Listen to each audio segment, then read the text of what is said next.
ఇంకా చాలా పెట్టారు అనుకోండి, 2 307 అంటే అటెంప్ట్ టు మర్డర్ కేసులు పెట్టారు.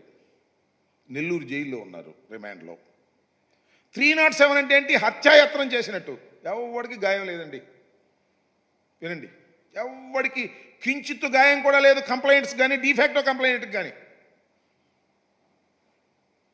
కేసు రిజిస్టర్ చేశారు. ఎప్పుడు రిజిస్టర్ చేశారు?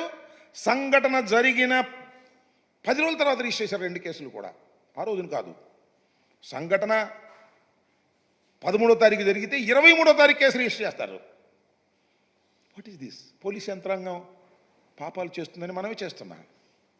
పోలీస్ యంత్రాంగం సిఆర్పిసిని దాటి ప్రవర్తిస్తుంది. ఇది చాలా ప్రమాదకరమైనటువంటి ధోరణి. ఇది ప్రమాదకరమైనటువంటి సాంప్రదాయం. తప్పులు చేసిన ప్రతి వారిని న్యాయస్థానాలు ప్రశ్నిస్తాయి. గుర్తుపెట్టుకోండి, వదిలేది లేదు. ఎవరు తప్పు చేసినా ఆ న్యాయస్థానాలు వచ్చినప్పుడు అవి ప్రశ్నించేటటువంటి పరిస్థితి ఏర్పడుతుంది.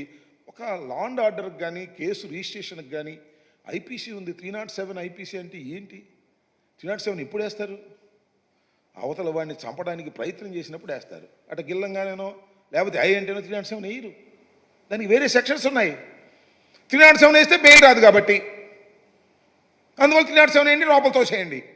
రెడ్ బుక్ లోకేష్ గారు చెప్తాడు, పోలీస్ యంత్రాంగం పనిచేస్తుంది. అలాంటి పోలీసులు మాత్రమే కీలకమైన పదవుల్లో ఉంటారు. పోలీస్ యంత్రాంగంలో ఉన్న అందరినీ అనడం నేను ఒక భాగం కీలకమైన పదవుల్లోకి పోస్ట్ చేయబడిన వారు రెడ్ బుక్లో ఉన్నటువంటి అంశాలను మాత్రమే ఇంప్లిమెంట్ చేసేటటువంటి ఒక విచిత్రమైనటువంటి అరాచకమైనటువంటి పాలనని వాళ్ళ రాష్ట్రంలో కొనసాగించేటటువంటి పరిస్థితి చేస్తున్నారు. ఇది మానవ సమాజానికి మంచిది కాదు. ఈ రాష్ట్ర ప్రజలకు అంతకంటే మంచిది కాదనేటువంటి విషయాన్ని ఈ సందర్భంగా నేను చెప్పదలుచుకున్నా. దాంతోపాటు ఇంకొక విషయాన్ని దృష్టికి తీసుకురావాలి ప్రజలకి. 11వ తారీఖు అంటే నిన్నగాక మొన్న ఒక విచిత్రమైన కేసు క్రైమ్ రిజిస్టర్ చేశారు. దానిలో హైయెస్ట్ సెక్షన్ 307. చాలా చిత్రమైన కేసు. ఈ కేసులో ముద్దాయిలు ఎవరంటే సాక్షాత్తు మాజీ ముఖ్యమంత్రి జగన్మోహన్ రెడ్డి గారు, 2 ఐపీఎస్ ఆఫీసర్సు, ప్రభుత్వంలో పనిచేసిన వాళ్ళు. జగన్మోహన్ రెడ్డి గారి ప్రభుత్వంలో కాదు పనిచేసిన వీళ్ళు, చంద్రబాబు నాయుడు గారి ప్రభుత్వంలో కూడా పనిచేశారు, రాజశేఖర రెడ్డి గారి ప్రభుత్వంలో పనిచేశారు, అంతకుముందు ప్రభుత్వంలో కూడా పనిచేశారు. దానిలో సునీల్ కుమార్ గారు మేము రాగానే వచ్చిన అతను కాదు, ఐపీఎస్ మేమేలా Indian police service.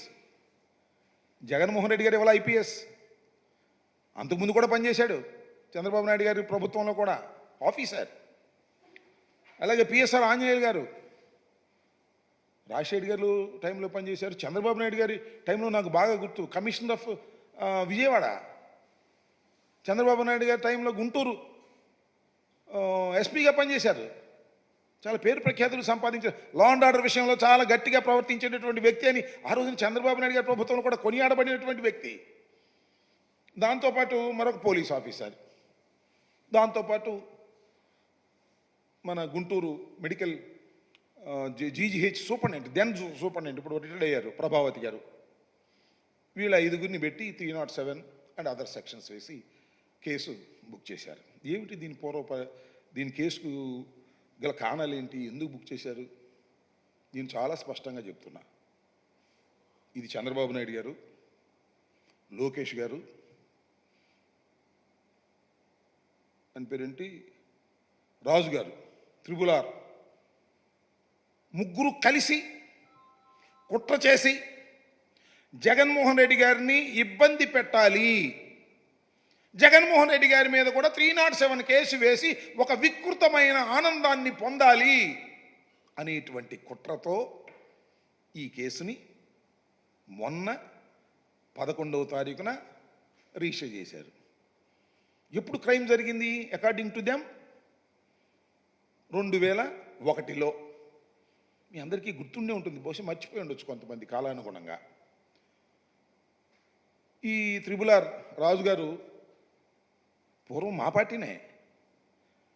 YCP parliament సభ్యులు నరసరావుపేటకి, నరసాపూర్కి ఫ్యాను గుర్తు మీద గెలిచాడు. జగన్మోహన్ రెడ్డి గారే బీఫామ్ ఇచ్చారు. గెలిచిన తర్వాత మాతో విభేదించాడు.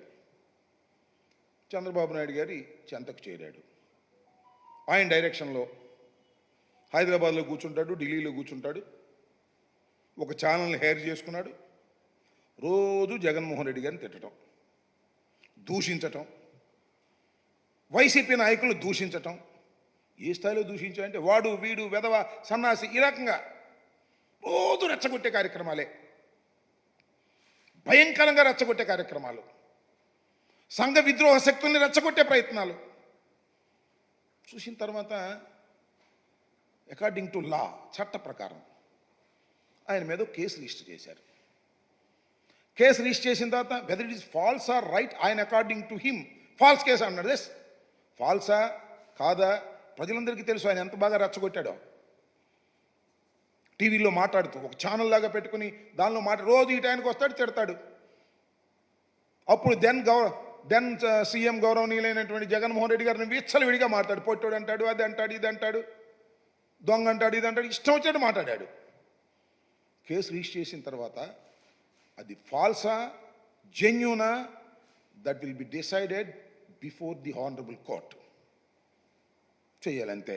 ఆయన ఫాల్స్ అనుకుంటాడు, నా మీద కేసు పెడితే నేను ఫాల్స్ అనుకుంటా, ఆయన మీద కేసు పెడితే ఆయన ఫాల్స్ అనుకుంటాడు. ఆ కేసులో సిఐడి వెళ్ళి అరెస్ట్ చేసి తీసుకొచ్చి కోర్టులో ప్రొడ్యూస్ చేశారు. ఇది జరిగింది. అరెస్ట్ చేసిన తర్వాత ఎప్పుడు కోర్టులో ప్రొడ్యూస్ చేయాలి? Within 24 hours. వితిన్ 24 hours ఆయన ప్రొడ్యూస్ చేశారు. ప్రొడ్యూస్ చేసినప్పుడు జనరల్గా చాలామందికి తెలియకపోవచ్చు, ఈ క్రిమినల్ ప్రొసీజర్ కోడ్, ఐపీసీ తెలియకపోవచ్చు. ఎప్పుడైతే ఒక ముద్దాయిని ఏ కేసులో అయినా అరెస్ట్ చేసినప్పుడు 24 గంటల్లో అందుబాటులో ఉన్న కోర్టులో కానీ కన్సర్న్ కోర్టులో కానీ హాజరుపరచాలి. అది రాజ్యాంగం, క్రిమినల్ ప్రొసీజర్ కోడ్, దాని ప్రకారం హాజరుపరిచారు.